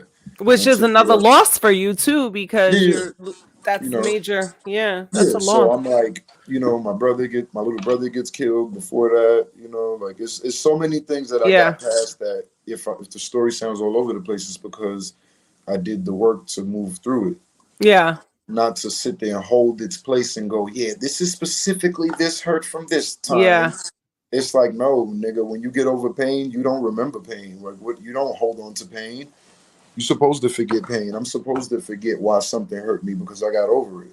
Right. I'm not remembering pain. Because you're So looking ahead. You're not trying to live yeah, in the past and relive the pain yeah, over and over and over yeah. I'm again. Because not. you're Yeah, torturing you got yourself. a real key can unlock my pain. I'm not nobody about to bring it up and, oh yeah, I know what's gonna trigger him. No, you don't. Like Yeah. you gotta die to trigger me. Yeah. You know what I'm saying? That's where my heart is at. Where it's like, if you here, I'm here. But if you gone, it might do a number on me a little bit. Yeah. I You feel know? like that too. Yeah, because you don't get real good people all the time. You get, you know, I'm a provider. I make things happen. I do stuff. So it's like, you know, a little bit of everybody like me. You know, it take me a while to figure out a person don't like me. It take me a while to figure out a person feel the way about me. So it's like, yeah, I try to show as much love as I can because people be going through shit, and I seen some shit. You know, even where I Right. lost Eda baby, he lost himself. We lost him to somebody he thought loved him. You Yeah. know, love could do anything for you. So yeah, I'd be like, yeah, That's a fact. That you is a know. fact. But So I this like is, to work. You know, yeah. I hope that whoever's watching this, which I know that there's people right now that's watching that could connect to what I have to say and you have to say, because they're experiencing this right now and they're working through that pain. You know what yeah. I'm saying? Whether they I hope whoever did what they did to Eda, eternally burn where they burn. But you know, I want everybody to serve whatever they got to serve because, you know, I want to feed the people that's gonna be around you in jail and make sure they good when they make your life live in hell. You know, so that's the thing. We're living in a time where people are so, this is why you gotta stay prayed up. for some money, man, these people weird. What they'll do for some money. But What I won't do for some money. but look how many people this year we've had to say RIP Over some money and over some good jealousy and actions and money. being around. Yeah, And that's so sad. That's yeah, the thing. Like, we need prayer in this world. We need God. We need to stay prayed up. And what we need to do in this world is, and in my opinion, we have to be the change that we want to see, and we have to live the change that we want to see. And I lost you. Your camera went out. Um, we have to be the change that we want to see and live the change that we want to see, and hope that other people can be inspired by the way that we live. of That's the course. only way that we're going to change, by setting an example. Yeah, And now more than ever, we have to be those people, because there's so many people that's doing it for views or jealousy, or just doing just wilding out in all types of ways. So all I can do is say, you know what? I can't help everybody. I can't change everybody, but what God gives me, whether it's my platform or whether it's the people that I meet one on one, I could just work with that, and yeah, and and I could just try to set that example and change one person at a time. And that's the only thing that we could do yeah. That's as it. people, and hopefully be able to inspire others. Yeah, hopefully something goes the way you want it to, and even if it don't, that's okay. Like people got to start mastering life and understanding that the no's are okay. The bad days aren't bad days, and the Yeah. things that like just earlier in the episode, I was shedding tears. I'm not sad. Like when I think of what he went through, I go Yeah. through that for a minute. You know what I'm Yeah. saying? And my body just, a man We've all not being been able to there. show. Yeah, but they don't let men show emotions. Like I'm out here taking care of his children, Right. so I have emotions. You know what I'm saying? So I feel the way. You know what I'm saying? And it's like, Real men have emotions. yeah, and it's like I'm not out here. I guess this is another conversation, but like the sassy thing. I guess all type of shit. You know what I'm saying? So it's like it's a thing we all going through out here. People be hurting, going through stuff, masking their emotions, have to act like they okay, have to act like they tough. Like like I explained earlier this last year. I reset. I broke down. I did what I needed to do to build myself. I let the tears flow. Yeah. You let it all out. You let it all. You know what I'm saying? Like people. I know I don't deal with a lot of men because a lot of men have this thing in them where you wasn't taught to mask your emotions. Most of y'all, they want to. They feel like it. Can't live Real a men lie. cry. Real men cry. Real men Real men figure out. feel. Real men figure out what they doing wrong and do it right. And that too. Like after a while, I'm looking at people 40, 50 years old with the same habits as a 20, 30-year-old. It makes me work on myself. It makes me think of what I'm doing. The most I'm going to do is be late, but I'm going to do it. You know what I'm saying? For real, because people just they not they're not who they say they are. Right. I might be late because I'm who I say I am to everybody, Yeah. and nobody understands that sometimes. But it's like, yo, like you could clash with somebody else who's just as important as you are to me, Yeah. and it's like, okay, that means 15 minutes. You know what I'm saying? Like for real, it's like it's not up to me. It's like that means 15 minutes. Like it's like that there's nothing I can do about it. It's like I wouldn't do it to you. So it's like you rather me be late than ditch you. So it's like that's part of being a man. Like you can't be 10 places at once. I live in 2 different states, you know what I'm saying? Like and got Mm-hmm. family in other states. So it's like part of being a man is demanding. I need my money. My family needs to see me. They might need something.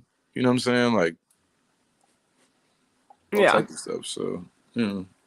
Yes. But, I'm proud of you. You And I have done appreciate a you. lot.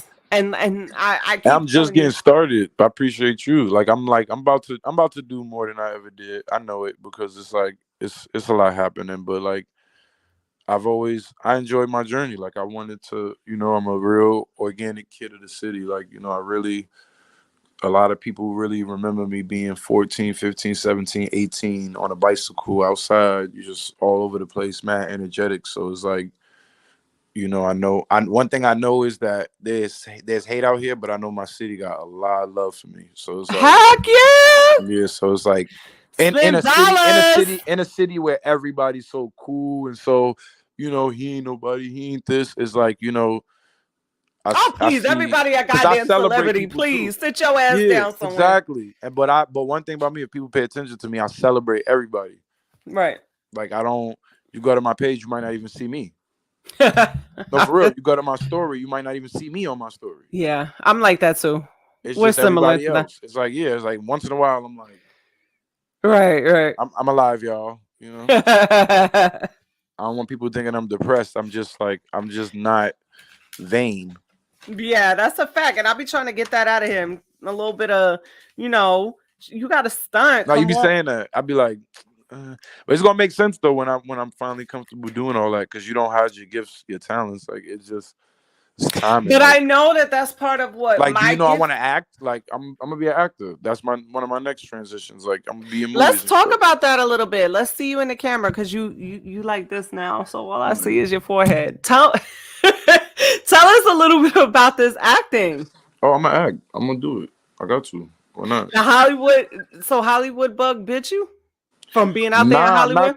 nah, not that. It's just people always saying that to me when I'm like in the music business. Like everybody, like people that's not in the music business, they always say that to me. Like people that's in film and movies, they always say that to me. Like I was supposed to be on VH1 like 90 times. I always told them no. Doing what? What are you gonna be doing? Loving hip hop? Tell me. What you think they wanted me to do? Rap, hip hop. all that type of whatever that shit is. Not to diss them because Mona Scott ran up a check, but I Shout out always to Mona Scott because in our backstage, Slim called me Mona Scott, but it's okay. But I never got on anybody's shows though. I was there for Run's house. I never got on Run's house. I I was think there you should for definitely tap into the acting. I love to act too. That's why I like TikTok because you get to like act on TikTok. yeah. No, I'm gonna get into something. They're gonna meet who I am culturally is gonna give me a role, and then I'm gonna do it. I love it. Like they're gonna So give me somebody gonna give me like a Fab Five Freddy role one day, and it's up. Like you know it's how up. Fab Five used to be in mad shit, but they just gonna give Yep. me more. I'm putting that out there in the universe. If y'all know people that's doing real movies, no Tubi shit, call me because you feel me. Y'all might need a I could do a combo because I could bring somebody that wouldn't usually do a movie, and then here we go, ta-da. And shout out to listen, shout out to 2B2. You got to start somewhere. I would fuck with But Tubi, yeah, but it gotta be. We just gotta do it well. absolutely. Make sure y'all follow Slim Dollas on Instagram at Slim Dollas. Make sure y'all tap in with him. Is your YouTube before we get into these games, is there anything else you want to say to the people? What do you want to shout out? Anything that you want to say, the floor is yours. Yeah, I wanna first off, I wanna shout out God. Keep God in your life, you bitch ass niggas. What's wrong with y'all niggas? You better pray, nigga. Kirk Franklin, stomp on you. You see my faith Bugging up there. out. You see my faith right Bugging under the fuck Jay-Z. out. I don't play. Yeah, but I want to say shout out to the whole New York City. Like I like what's going on now. Great energy. Shout out Harlem. Shout out A5, The Hill. Shout out my boy Ferg, D Play for Keeps. All my boys, everybody uptown, fucking everybody, man. Like T-Tone, Cal, Angry, fucking all my people, man. Like it's so many. Sophia, Money, Dro, like a lot of people, man, moving the culture. Shout out Vacaron Durham, my boy from Brooklyn. Like it's a lot. It's a lot. I don't want to leave nobody out. It's so many people, man. But the culture is coming. It's back. It's on some other shit right now. That's a fact. And y'all make sure that y'all tap into what Slim Dollas got going on. Get familiar with him. Get familiar with everything that he got going on. And you could come back here anytime you Oh yeah, I'm want. gonna come back. I'm gonna come back Always. because I gotta talk about shit. I'm gonna send you somebody that's really moving, in a certain space. So that'd be fire. Like I'm gonna That's see who's what's doing. up. I'm gonna see. Nah, I got to. That's easy. I appreciate you. Slim Yeah, believes in me, and he that's always a tells fact. me, that he does. So Yeah, I, that's I family. You definitely got appreciate to. that. Cause you the Angie we got. Every generation get an Angie. Like I had Shout to out to the realize. Queen, Angie Yeah. Shout Martinez. out to Angie Moore, the Queen. It's an Angie. We get the Angies. I'm the Angie's World. Yeah, Angie's World. There's something in the name Angie and Angela, man. There's something in that. We got Angela Yeah, Yee, we got Angie Martinez, yeah. and now we got Angie's World. It's the Ange clique. It's something about The that Angie name. girls. The Angie girls. It's something about that name. But shout out to to the Queen Angie Martinez. I love her so much. But before we get up out of here, make sure y'all follow at Slim Dollas. We're gonna get into this quick game, right? Yeah. Now, the first game I want to go into is called This or That, right? Mm-hmm. It's like rapid fire, this or that, right? So I lost you. I don't know where you went, but I see the black screen. Are you there? Hold on 1 second. Okay. Get my bad. All right, you back in the building. All right. So let's. Oh, I lost you again. Are you texting? Because I'm gonna have to, I'm gonna have to really like fight Slim, because that's not what we're doing during my podcast. Okay. And you're on mute, sir. Nah, people was trying to come to over here to get me for the studio. Okay. How much longer you got? Like 5 minutes? Yeah, I'm good for 5. All right. This or that, quick game. Jay-Z or Lil Wayne? Look, this or that. Some people will say Lil Wayne. Some people will say, look. What? Jay-Z. Holla, LA or New York City? New York. Music or modeling? Music. Friday or Players Club? Friday. Producing or artist?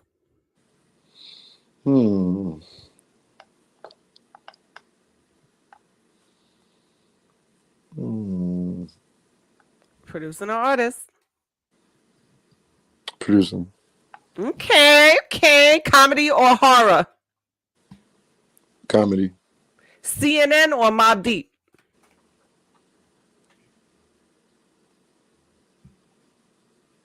Mobb Deep. Ready to die or against all odds? Ready to die. Period. Beyonce or Rihanna? Beyonce. Holla. I love that. I got one more game real quick if you have time. This is called Never Have I Ever, right? So we both gonna hold up 10 fingers. All right. Each time I say something and we did it, we gonna put a finger down. So never have I ever drunk dialed my ex. I'm gonna put a finger down. Are you? I'm drunk dialing these idiots. You never drunk dialed your ex in your life? No, I'm dead serious. I'm right. I'm weird. I ain't calling nobody again. I'm Okay. dead ass. Not drunk. All right. And I don't drink like that, so. Never have I ever cheated on someone. I'm putting a finger down. Are you? I don't cheat. Wow. So he still got 10 up. I got 8 up. No, I got 9 down. I cheated All right, before. 9. All right. I cheated before, but that was years ago. We don't have to explain. Never have I ever had a threesome. I'm keeping my fingers up because I never had a threesome. What about you? You putting one down? Wait, you said never ever had a threesome. Never have I ever had a threesome. If I had one, I got to put my hand down? Yes. I definitely had a threesome. I had mad threesome. I guess I got to live life because I ain't putting one down. Oh, boy. Man, you need to have a threesome. I ain't even going to lie to you. Joe, I'm not even going to front. You need to find a girl you attracted to that could at least be there. She don't got to do nothing to you. That's what women don't get. She don't have to do nothing to you. The one guy could deal with both of y'all separately and just like y'all there, like it. Because most women, I've been in threesomes where the woman ain't used to a woman but wants to deal with a woman, and it's kind of like, all right. And then I've been in threesomes where all of us is passionately all together. Then I've been in threesomes where it's like, oh, well, so you hurry up and do her, and then you hurry up and do me, but don't do her too well. And it's I had a friend of mine that propositioned me for a threesome every year for New Year's. And every year I turned it down. And every year this person was like, yo, you don't even have to do nothing. The girl's going to do everything to you. Please have a threesome. But I'm like, no. The person stopped asking me after a while when I said no, but maybe I got to live. Let's see what happens. But this is where I'm at. I'm at 8. Where you at? You at 8? All right. So next one. Never have I ever sent a nude to somebody. Where you at? I'm at 7. Let me see. I'm at 8. I don't be sending no nudes. So you ain't never sent no nude or no penis pic to anybody? Nah, I'm really not on that. You got to come see my dick. Oh my goodness. Slim Dollas. He's out of line. I'm not into that. Like, no funny shit. This is where I would kill him at because I never sent nothing. I would if somebody asked, I would flash them on FaceTime. All right. Well, you never sent a nude to somebody, basically. You never sent a nude. No nudes. No, hell no. That's weird. Okay. Never have I ever been on a blind date. I'm at 6. I put one down. Do you got to put a finger down? You ever been set up on a blind date or ever been on a blind date where you didn't know the person? All right. Okay. So I'm at 6. Where you at? I can't see both your hands. I'm at 7. All right. Never have I ever used the fake ID. I did in college. How about you? Did you put a finger down? Listen, when I was in college, they doctored those IDs. We were trying to get in the bar. So I'm at 5. All right. Never have I ever trolled someone on social media. I never have. Have you? All right. You put a finger down. Never have I ever peed in a public pool. Put that fucking finger down. I don't see your hands. I know you have. I'm at 5 now. All right. I'm at 4. Never have I ever deleted a post on social media because it didn't get enough likes. I have. All right. And the last question is, never have I ever had sex on the beach. I never have. How about you?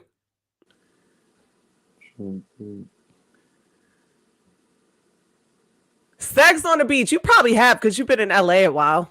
I'm trying to think if I did. I wouldn't remember. No, I don't think I did. All right, so where are you at? That was the last question. You at 4? Yeah. I was at 3, so I think I think you beat me in the Never Have I Ever game because I was going to tap out before you. It's lit. Yo, Slim Dollas, I know you gotta go. You gotta go to the studio. You have a life. Nah, I appreciate you. Yeah, we gonna tap back in. You just gotta let me know when you want to do part 2. Absolutely, we are gonna do part 2. Hello, this is just for everybody who is tapping in. I want y'all to get to know him, and see who he is. And now when you come back, we could definitely focus on what you got going on for the future. I can have you tap into other episodes like topic discussions and different things because I have different shows. I have the A-List After Dark. I have the Ladies VIP. I'm about to start a streetism show where we focus more on street politics and stuff. I have other stuff going on. This is my podcast episode, and I appreciate everybody that taps into my podcast. Make sure y'all tap into Slim Dollas at Slim Dollas on Instagram. You guys can follow me. Let me throw mine up here. You guys can follow me on Instagram at Angie's World Podcast or go to itsangiesworld.com and all my links are there. Shout out to all the platforms that tap in video and audio. I hope you guys are enjoying season 2. Slim Dollas, thank you so much for stopping by. Finally, this happens. You guys could be anywhere in the world, but you decided to be in Angie's World. And for that, I love you. My name is Angie, aka Angie's World. That's Slim Dollas. Tap in, get familiar, and we out of here, y'all. Peace.